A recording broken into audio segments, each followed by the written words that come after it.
Ellis Island. More people came to America from other countries than at any other time in the country's history in the late 1800s and early 1900s.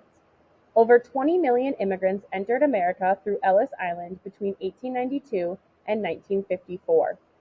Ellis Island saw over 1 million people a year during its peak time. Origin. Ellis Island is located outside of New York City, right next to where the Statue of Liberty stands today. The island was originally called Oyster Island by settlers in the 1700s. A man from New York named Samuel Ellis bought the island and named it after himself. The state of New York bought the island from the Ellis family in 1808. Fort Gibson was built on the island to store ammunition during the War of 1812. Immigrants entered New York through a place called Castle Garden in the 1800s. More immigrants were soon coming to America than Castle Garden could handle, though. The government needed a new way and place to process the immigrants. Growth. The United States government chose Ellis Island as the site for the new immigration station in 1890. The city of New York was also digging underground to make a subway system around the same time. The dirt and rock dug out from the subway was dumped in the water around Ellis Island. This expanded the island from about 3 acres to 27.5 acres.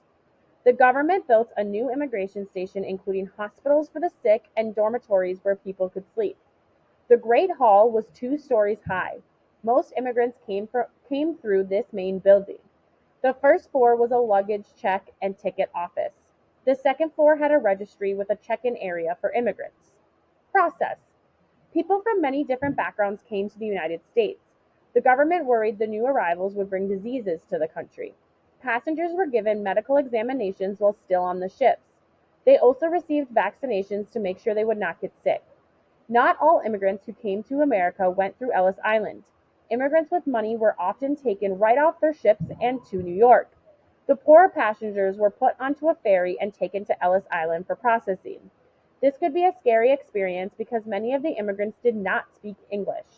They had trouble understanding what they were supposed to do and worried that they would be sent back to their home countries.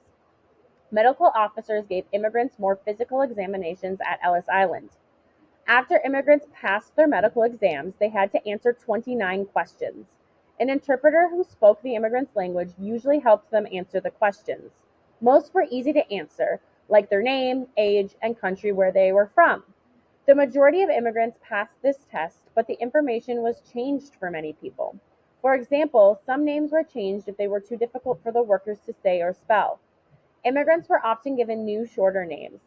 Then they exchanged their old money for American money and were allowed into America. Changes. Ellis Island experienced some problems over the years. A horrible fire burned through many of the buildings in 1897.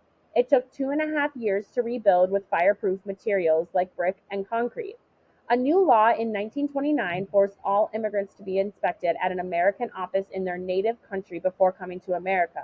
There was a lot less immigration work at the island. Ellis Island was an immigration station until 1954.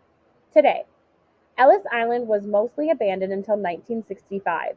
President Lyndon Johnson declared it to be part of the Statue of Liberty National Monument then.